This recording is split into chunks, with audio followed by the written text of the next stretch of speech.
Is the King of Queens a good Nazi? Or is he just a mall cop? Stay tuned, mother.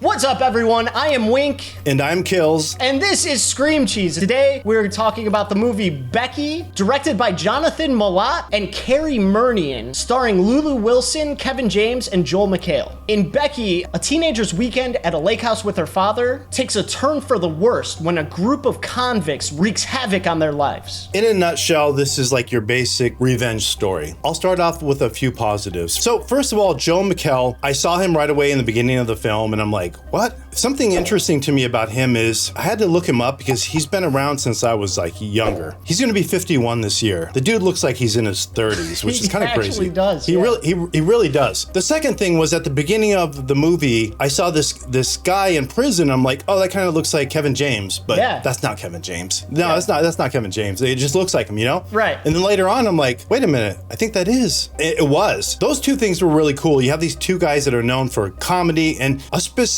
type of comedy. So it was kind of interesting seeing them in this film. I thought they both did good, really good. And Lulu Wilson, when I looked into her, I realized I've seen her in a lot of things, in a lot of horror films, actually. I thought she was fantastic. The kills and the gore, I really appreciated. They did a great job with that. There was one particular scene with an eyeball. It was like really gory and really horror specific and funny at the same time. Just like, oh God, I was covering my eyes and I was looking up because it was one of those type of scenes. And also the pacing was really good. Like, this film does not give you a chance to get bored. So that was great. So I enjoyed all those aspects of it. Cool. So yeah, I kind of felt the same way. I really dug the performances. I think Kevin James did a good job as like a villain. Lulu Wilson's performance was pretty like spot on. It was a very kind of superficial kind of revenge thriller. Like you said, the pace never lets up, but it's also just really easy to digest. There's not a whole lot going on. I think I've been ruined by like the extreme horror I've been watching lately, because I feel like even though the kills were kind of gruesome, I feel like the actual tone of the movie was so not threatening and not scary that, like, I don't know, I wish it were grittier throughout. And I feel like they did a bunch of setting up, making Becky a character who we want to see her take this revenge. They're like setting up her story in such a way where I wanted to, at the point when she starts like kicking ass, I wanted to be like, yes, you know, but I never really felt like that. I was like,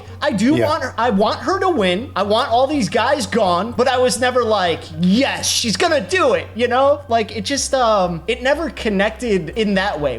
Do you know what I mean? I love revenge films because I feel like they are the easiest films to get the audience to invest in the victim. It just always works for me, and it's always like a type of film that I enjoy. But with this one, there was nothing original. It was a basic by the numbers revenge film. You had generic one-note characters that were played very well by the actors. The MacGuffin, as they call it in films, was the MacGuffin. It really bothered me because we have this key. It doesn't matter if the audience understands it or cares about it, but the character really has to care about it, and the character really has to have a motive. And for me, there was no genuine motive for Becky to go through what she went through for this key. I feel like this film could have been wrapped up like most situations in real life. If somebody robs you, take whatever you want, give it to them, boom, boom, boom, done. That didn't bother me so much because they didn't necessarily earn this, but my like thought process kind of filled in the blanks. I felt like she understood that even if she gave it to them, that they might still be in danger, and that was her only bargaining tool. If I recall correctly, when somebody was in danger, didn't she race to just give it to them? I felt like she did race to just give it to them, and then something happened that made her realize, oh crap, it doesn't matter if I give it or not, they're gonna do something, and then she doesn't. In real life, if you have something that somebody else wants badly, cool. Yeah. All she had to say was, here's what we'll do. You put my dad here, I'll put the key here, I'll be happy to give you the key. I need to know my dad is going to be okay. The whole thing was weird, dude. It was like, she's seen her dad get tortured, and like, why do you care about this key so much?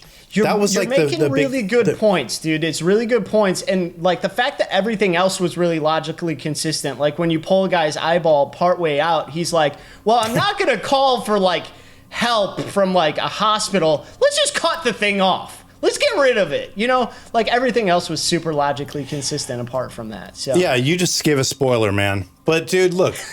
So anyways, there was a lot of things that were illogical in this. Yes, I'm realizing more and more that, yes, that was probably one of the bigger problems. The problem with that is I can show you a bunch of films that break all kinds of logic and you don't care because you're just so immersed in the moment. Afterwards, upon reflection, you're like, that didn't make sense. But emotionally, emotions are very powerful. If you can suck people in, people will forget about all kinds of logic. You can take them on that ride. Also, there's no growth with Becky. I thought she did a great job. She seems like a really good young actress, but the way she started at the beginning of the film is exactly how she is at the end. There's zero growth. It's not one of those characters where she maybe has a little edge or you see potential, but she's like meek, and then by the end she becomes empowered. Nothing changed with Becky. She was, other than what she committed, she was the same person. You know, I agree with you that like Becky may not have had like a bunch of growth, but we do have a sequel coming and we'll find out what Becky is turned into, you know? I think we're gonna find out how much she grew in this sequel.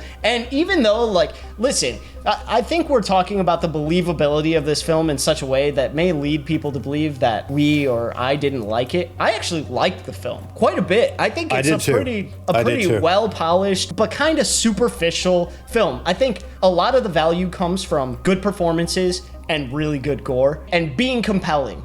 Like you've said, it took you on a ride and you were in like the whole way through. But it does have problems. It's problematic, but it's fun. It's definitely fun. Oh, dude, it's definitely fun. Like, to me, this is like shut your brain off popcorn film. Yes, like, absolutely. Don't get me wrong. There's never a point in this film when I was watching where I was like pissed off or unhappy. It was after it was all said and done, I had all these questions, but the ride was great. And the fact that there is a sequel in the works, I'll be honest, I'm curious to see what they'll do with it, because it could be the kind of thing, and this happens every now and then, where they answer so many questions in the sequel and maybe even a third film where the first one becomes like really special because you realize they purposely didn't tell you all of this stuff because they were holding it back. So that could be the case. That would be incredible. Yeah, but just going off this by itself, obviously there's a lot of gaps in logic and there's a lot of unanswered questions. There's more than two ways, but there's at least two ways it could go with a sequel. One, it's another revenge film where we just find a bunch of other baddies and then we like get her into a situation where she home alone kills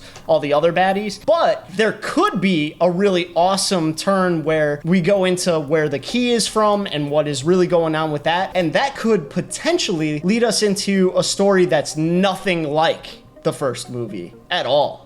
I'm willing to believe it's just going to be another revenge film, but we'll see. So what do you give this out of 10, Skillz? I enjoyed watching it. I'll never watch it again, likely, unless something changes with the sequels. For me, I give it a 6. This has been done better before. You know what this felt like to me? This felt like a B film with a better budget. This is what it felt like. All right, fair enough. I actually, going into this, was going to give it a higher score than I am going to right now, but Skillz, you kind of talked me out of my higher score, and I'm going to give it a pretty high 6.7. Everyone, thank you so much for checking out our conversation about the movie Becky. Make sure to hit the like button, subscribe to the channel if you haven't already, and suggest your favorite scary movie in the comment section below. Let us know what we should be watching. But until next time, peace out, cheesers. Peace.